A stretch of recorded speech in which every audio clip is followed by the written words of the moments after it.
Hello everybody, it's jrobi. I got a chess match I'd like to share with you guys today. This is actually one of my first matches cracking into the 1400s. Real time, I've been in the 1400s now for about 3 weeks. About 1440 right now. But it's fluctuating, always fluctuates when you get into a new category. But definitely, I was looking back, I went through some of my older videos. I first started playing chess in July of this summer, and I think my earlier videos, my first video that I put online, I was ranked 817, and it's just been a great experience so far. Both with the YouTube, making the videos, subscriber feedback, comments, messages, the blog I started, and the contributors that are helping me out now with the blog. It's just been really great, and I've really enjoyed the game of chess, and enjoy looking forward to working up even higher. So anyway, back to the match. I thought I'd go over this match because I really enjoyed the knight activity in it. And I'm jrobi and I'm playing black, so my opponent plays his e4 opening, and I play Sicilian. And he plays knight to f3, and then from here I just get into my Sicilian position that I'm comfortable with. So I go pawn to d6. He brings his bishop down to c4, and from here I put my bishop up onto g4. Now this is a little different. Usually what I'll do in this position here is I might push my pawn up to e5, and then eventually put my bishops on e7 and e6. But in this match I thought I'd try something a little different. Instead of doing that right away, I put my bishop on g4, pinning that knight down, and he castles, and now I move to e5. After that, my opponent plays pawn to d3, and I play bishop to e7. He plays knight to d2, and I develop my knight to f6, and he plays pawn to b3. And I was looking at this, and I figured he was going to go for a fianchetto, and I was expecting him to do that on the next move, so I played knight to c6, but instead he plays pawn to a4. After he did that, I took a moment to look at the position, and I realized a couple things. First of all, now with his pawn island here, he's got some structural weaknesses to it. Namely, if you look at the c2 pawn here, the only protector of the c2 pawn currently is the queen, and the c2 pawn is protecting the d3 pawn and the b3 pawn. So I figured that later on in the match this is going to be important for me to capitalize on that.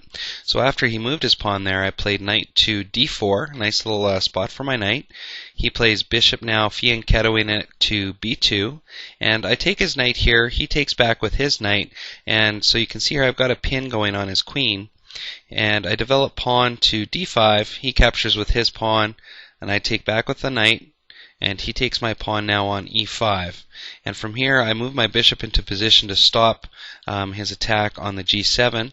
He takes, and I recapture with knight, and now he's going to land a couple good moves here. First he comes in with the bishop and hits a check, so I block with my bishop, unpinning his knight.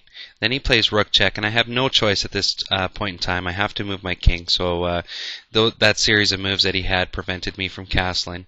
So now he captures my bishop, and I take back with queen, and he moves his pawn now to c4. And when he did this, I looked at the pawn position that he left behind after pawn to c4, and now he's got even more problems. The queen is now protecting two pawns in his pawn island, and as soon as this queen moves, they're going to be left hanging. And the piece that I felt could best capitalize on this was the knight, so I made the decision here to trade material off. So I move rook to e8. He captures, I capture back with the queen, and at this point in the match, my opponent actually helps me. He plays queen now to e1. So when he offered up the queen trade on e1, I happily accept. He takes back, and I make a spot for my king on g7. And he plays his rook down now, attacking my unprotected c-pawn. So what I do is I just move my b-pawn up to protect. He brings his pawn down, and I realized here that I couldn't just let him take, because if I would have, say, played a passive move like king here, he captures, I capture, and then he recaptures, and I'm in a completely losing position. So instead, what I elect to do after he makes his move is I take the pawn on d4, he recaptures with knight, and now I move my king to g7. So currently my pawn chain over here, our pawn island, only has one unprotected pawn, and that's a7. He moves his rook down to capitalize on that, but I just attack his unprotected knight. He moves his knight to f3, and I land the check. And now he's forced to do something about that. So he moves his knight to e1, and I just move my pawn now to a5. So the only unprotected pawn I have now is b6. And he can't do anything about that yet anyway, because if he were to move his rook over, say to b7, it would be checkmate and the game would be over. So temporarily my pawn's okay. So what my opponent plays is king to f1, and he does this so that he can take the burden of responsibility off the rook. He doesn't want to have the rook protecting this knight. The king can just recapture. So what I do is I just keep the pin on the knight, but I also move my rook over, attacking one of his undefended pawns. He moves his rook up to protect his pawn, and from here I attack the rook with the knight. He moves rook to d3, and I just land a check. He moves king to e2, and I check again with the rook. He moves his king down, and I check with the knight. Moves his king again, and I check again. And then he moves his king to g3, and I check again. And he moves his king now to f3. And in this position, I realized that I wasn't going to be able to get much of a fork going on with the king and the rook, or at least one that I couldn't see immediately. So what I did is instead I moved my knight to c5, attacking his rook. He moves his rook to c3, and this just lets me come in now and take one of his unprotected pawns. It is technically it's protected, but he's not going to drop his rook for a knight. So in this position, he actually moves knight to d3, and from here I land another check with the knight, so I've really been using my knight a lot. He moves his king to g4, and I offer up a rook trade for a couple of reasons. Number one is king, after moving to g4, is farther away from these unprotected pawns than it was when it was back on f3, and I felt that my pawn structures, I have a pawn up in material, I have 3 kingside pawns to his 2, and my pawns here are connected, whereas his aren't. They're isolated. So I figured now was the time to get the rooks off the table.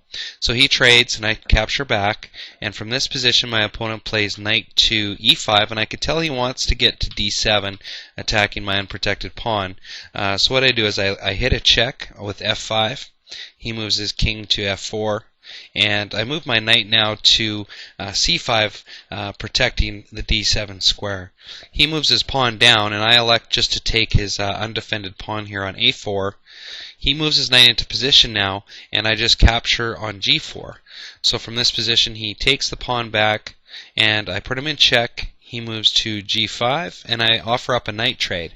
And I think my opponent made a mistake here. He shouldn't have accepted this trade, but he does, and this allows me to capture his knight, and now I have a passed pawn that can get through.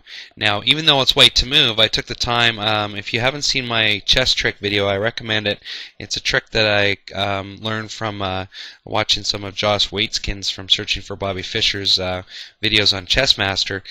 Basically, you can quickly calculate if a pawn can make it to the end before a king can catch by drawing a box around the pawn.